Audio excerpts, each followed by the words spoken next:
It's a hot competition, and all the players have one thing in common.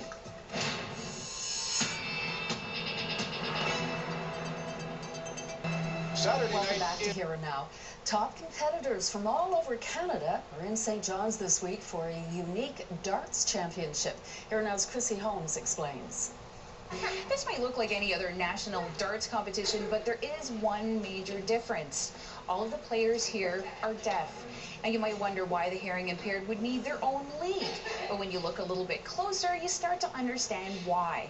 There is no language barrier here, an obstacle that we actually didn't expect to encounter when we came here. But there are people here from all over Canada, each with their different accents, mannerisms, cultural differences, differences that the players say actually help to bring them closer together. We'll bring you to the Capitol Hotel in St. John's to meet some of the players and to find out what's making the Newfoundlanders in this room stand out a little more. That story coming up a little later on Here and Now.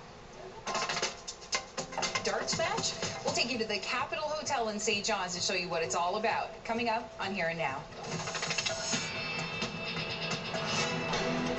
Top dart throwers from all over Canada are in St. John's this week for a unique championship. Here and Now's Chrissy Holmes went to the Capitol Hotel to find out more.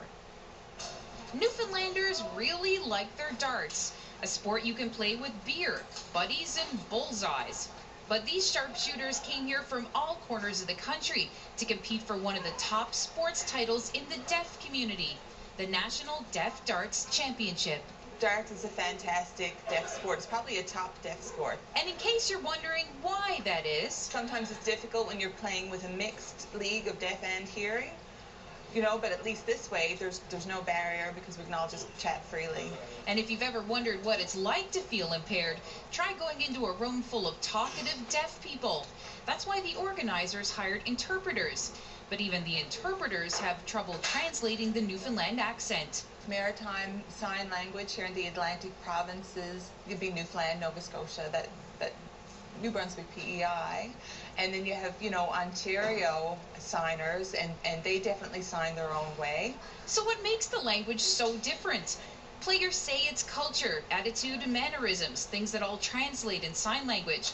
And just like in everyday conversation, Newfoundlanders just say things a little differently.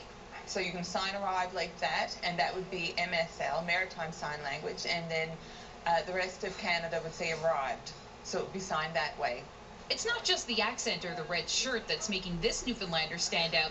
Today, it's the title he and the rest of the home team stole from Manitoba last night. That's their third year in a row winning the mixed team championship, so we're so glad that we were able to beat them. It was a great laugh last night.